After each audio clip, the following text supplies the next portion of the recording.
वास्तविक सुख भाग 10 में आपका स्वागत है। आज का विषय है तत्व का अनुभव कैसे हो।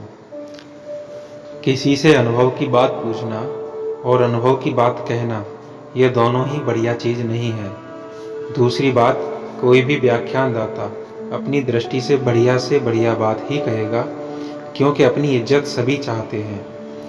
वही भी तो अपनी इज्जत चाहता है, इसलिए वह घटिया बात क्यों कहेगा।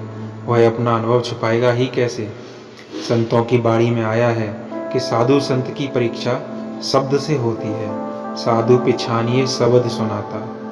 वह क्या बोलता है, इससे उसके भावों का पता लग जाता है। किसी भी आदमी से आप ठीक तरह से बात करो, उसकी बातों पर ध्यान दो, तो उसके भीतर के भावों का पता लग जाएगा कि वह कैसा है, कहाँ तक पहुँचा हुआ है। गीता को देखने से पता लगता है कि भगवान का क्या भाव है। गीता पढ़ने पर हमारी समझ में यह बात आई कि भगवान ने दो बातों पर विशेष जोर दिया है। एक तो जीवन पर्यंत साधना करना और दूसरा अंतकाल में सावधान रहना। इन दो विषयों पर भगवान जितना बोले हैं उतना दूसरे किसी विषय पर नहीं बोले। अब हम आते हैं अपने प्रमुख विषय पर। एक श्रोता स्वामी जी से पूछता है, उस तत्व का अनुभव कैसे हो महाराज जी। स्वामी जी कहते हैं, पहले यह बात मान लो कि सब कुछ परमात्मा ही है। हमारे को दिखे चाहे ना दिखे, हमारी समझ में आए चाहे ना आए, गीता का खास सिद्धांत है, वासुदेवः सर्वमिति स महात्मा सुदुर्लभः। अर्थात सब कुछ परमात्मा ही है। ऐसा अनुभव करने वाला महात्मा बहुत दुर्लभ है। ऐसे ऊंचे दर्जे के महात्माओं की बातें हमने सुनी हैं, पुस्तकों में पढ़ी हैं कि वे किसी को कोई बात समझाते हैं या प्रश्न का उत्तर देते हैं तो भी उनके मन में यह बात नहीं आती कि मैं तो समझदार हूँ और ये बेसमझ हैं, अनजान हैं, इनको मैं जना दूँ।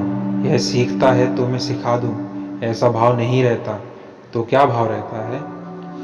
भाव ये रहता है कि हमारे प्रभु ही व्यापक रूप से होकर पूछ रहे हैं। उनकी जो धारणा है उसके अनुसार मैं कह रहा हूँ। इस तरह प्रभु की मैं सेवा कर रहा हूँ। मेरे भीतर जो बोलने आसक्ति है, कामना है, उसको पूरी करने के लिए प्रभु अनजान बनकर पूछते हैं।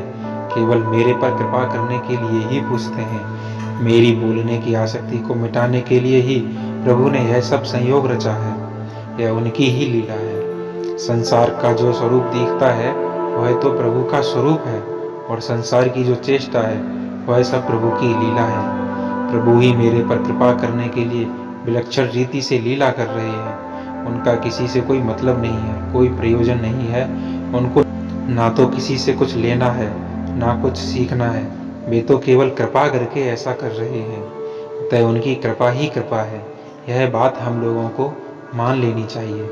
जो महापुरुषों का अनुभव है उसको हम पहले ही मान लें तो फिर वह दिखने लग जाएगा। हम पढ़ाई करते हैं तो अध्यापक का खा गा घा लिख कर बता दें और हम वैसे ही मानकर याद कर लें तो हम पढ़े लिखे हो जाएंगे। ऐसे ही अंग्रेजी की ABCD लिख कर बता दें तो और हम वैसे ही मानकर सीख लें तो हमें अंग्रेजी आने लगेगी। अब इसका तो पता लगता नहीं कि यह ए कैसे हुआ। दो लाइनें इस तरह खींच दी तथा एक लाइन बीच में लगा दी और कहा कि यह ए है, तो हमने मान लिया कि ठीक है साहब, यह ए है। अब मानने के सिवाय दूसरा कोई उपाय नहीं है। अध्यापक जैसे कह दे, उनकी हाँ में हाँ मिला दें तो हम सीख जाएंगे और एक दिन पंडित हो जाएंगे। ऐसे ही जो संत महात्मा हैं जिन पर हमारी श्रद्धा है, वे जैसा कहें उनकी हाँ में हाँ मिला दें तो फिर हमें वैसा ही अनुभव हो जाएगा। इसमें किंचन मात्र भी संदेह नहीं है। अक्षरों के ज्ञान में तो छोटा बड़ा होता है, अर्थात कोई छोटा विद्वान होता है, कोई बड़ा विद्वान होता है, परंतु तत्व ज्ञान में छोटा बड़ा होता ही नहीं। आज तक सनकादिक, नारद जी, व्यास जी आदि जितने बड़े बड़े महापुरुष हुए हैं, उनको जो बोध प्राप्त हुआ है वही बोध आज एक साधारण आदमी को प्राप्त हो सकता है। जिससे बढ़कर कोई विद्वता नहीं है, जिससे बढ़कर कोई सुख आनंद नहीं है, जिससे बढ़कर कोई उन्नति नहीं है, जिससे बढ़कर कोई चीज नहीं है, उसको मनुष्य मात्र प्राप्त कर सकता है। उस तत्व को प्राप्त करने के लिए ही मनुष्य का निर्माण हुआ है। खाना पीना सोना आदि तो कुत्तों में गधों में भी होता है, उनमें भी बाल बच्चे होते हैं, परिवार होता है। अब इतना ही काम मनुष्य ने कर लिया तो मनुष्य जन्म की महिमा क्या हुई? यह तो पशुपना ही है। आकृति तो मनुष्य की ही दिखती है, पर मनुष्यपना नहीं है। मनुष्यपना तो वह है जिसके लिए भगवान ने कृपा करके मनुष्य शरीर दिया है। कबहु की करि करुणा नर देही, देत ईस बिनु हेतु स्नेही। ऐसे मौके को भोग भोगने और संग्रह करने में ही लगा दिया। यह तू किस काम में लग गया? यह क्या धंधा बीच में ही छेड़ दिया? कहाँ पहुँचना था तुझे और कहाँ बीच में अटक गया? ये भोग भी यहीं छूट जाएंगे, शरीर भी यहीं छूट जाएगा, ये रुपए भी यहीं रह जाएंगे। जो छूट जाएंगे उनसे तुझे क्या मिला? असली मिलना तो वह है जो कभी छूटे नहीं, सदा तेरे साथ रहे। इसलिए सज्जनों, चीज तो वही लो जो साथ रहे, कभी इधर उधर ही ना जाए। शरीर के टुकड़े टुकड़े कर दिए जाएं तो भी उस चीज को कोई हमारे से छीन ना सके। एक बहुत दामी बात बताता हूँ जो मैंने पुस्तकों में पढ़ी है और संतों से सुनी है। परमात्मा है और वे सभी समय में है, हर समय पे हर जगह होते हैं। कोई ऐसा समय नहीं जिसमें वे नहीं हो, और कोई ऐसा समय नहीं जिसके अंतर्गत भगवान न हो। उनका किसी भी समय में अभाव नहीं होता, पर उनमें समय का अभाव अवश्य हो जाता है। वे परमात्मा सब समय में है, अभी भी हैं। अगर अभी नहीं है तो सब समय में कैसे होंगे? वे सब जगह हैं तो यहाँ भी हैं, अगर यहाँ नहीं है तो उनका सब जगह होना कैसे सिद्ध होगा? वे सब में हैं तो मेरे में भी हैं, अगर मेरे में नहीं है तो उनको सब में कैसे कहा जाए? एक और विलक्षण बात है कि वे अपने हैं, शरीर अपना नहीं है, ये मन भी अपना नहीं है, बुद्धि अपनी नहीं, जो इंद्रियां हैं वह भी अपनी नहीं है, क्योंकि ये सब के सब प्रकृति के कार्य हैं, जड़ हैं, उत्पन्न और नष्ट होने वाले हैं। जैसे आप कहते हैं कि मैं हूँ, तो इसमें कोई संदेह होता है कि क्या मैं हूँ कि नहीं हूँ? किसी से पूछना पड़ता है क्या? किसी से गवाही लेनी पड़ती है क्या?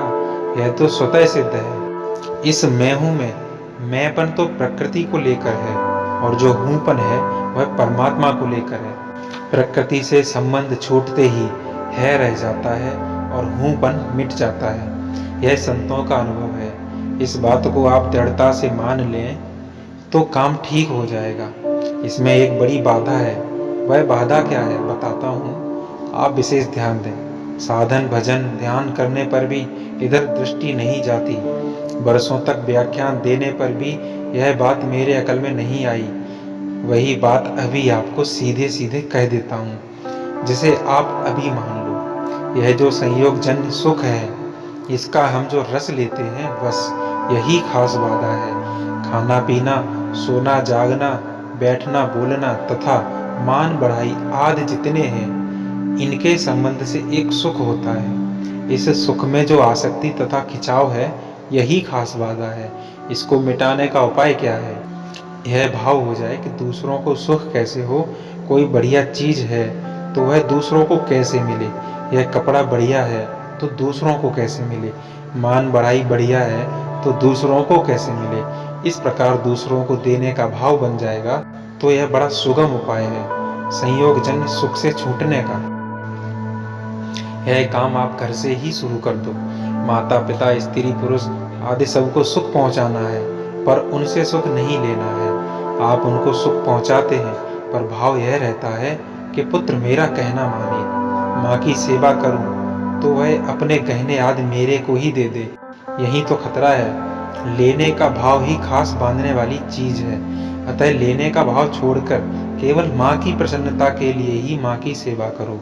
माँ से कह दो कि आपके पास जो गहना है, रुपया है आदि वस्तुएं, आप चाहे मेरे भाई को दे दो, चाहे मेरी बहन को दे दो, चाहे आप किसी ब्राह्मण को दान कर दो, जहाँ आपकी मर्जी हो वहाँ दे दो, पर मेरे से तो केवल आप सेवा ले लो।